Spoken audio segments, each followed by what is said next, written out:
Anaximanes de Mileto, nascido em 610 anos antes de Cristo, ele é conhecido como discípulo de Tales e também pela investigação do indeterminado, do infinito, através do elemento da substância, que seria o apeiron.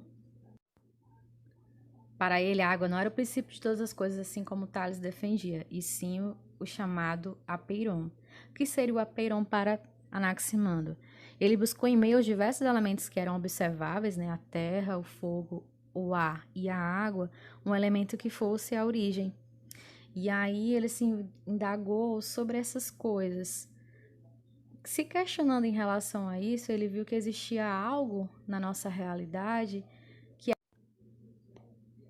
O apeiron era a realidade inicial e final de todas as coisas, e por consequência em si toda a natureza, a origem de tudo. Ele se questiona de como e por que as coisas se formam no apeiron. Para ele, as coisas se constituem através de uma eterna luta entre os contrários. Não tem aquela sensação quando você sai de um lugar frio e vai para um lugar quente, ou vice-versa? Não existe sempre um choque nesses contrários, é onde tem a existência do apeiron. Assim como no episódio de Stranger Things, o mundo invertido ele consegue ter uma realidade alternativa, né? Um choque, uma energia. Isso também tem a presença do apeiron, como a gente viu no episódio de Stranger Things. Mas o que seria isso?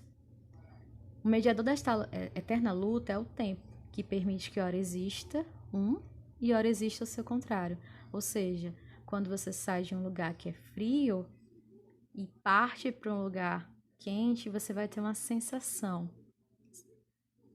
E quais seriam os outros contrários além do calor e do frio? Existe também a sensação entre o úmido e o seco, o claro e o escuro e assim por diante.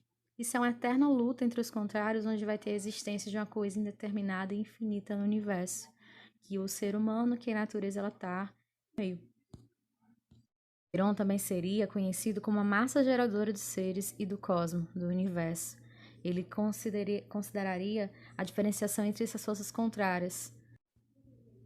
E por fim, o nosso último pensador, conhecido como filósofo também monista, investigou um único princípio, que foi o ar. Anaximenes, conhecido como discípulo de Anaximandro, ele nasceu em 588 anos antes de Cristo, e ele concordava que a origem de todas as coisas estava numa substância indeterminada, sim. Mas ele se recusou a falar que essa substância fosse algo que não estava na experiência sensível. Para Anaximenes, o ar é como nossa alma, é o que nos mantém unidos, é o que nos mantém vivos. Para ele, o ar era algo que era inobservável, mas ao mesmo tempo seria algo primordial. É algo que nos dá vida, que testemunha nossa respiração. É uma coisa que está no infinito. Segundo Anaximenes, o ar seria algo que estava na observação e na realidade sensível. Segundo ele, todas as coisas existentes são resultado da condensação e rarefação do ar.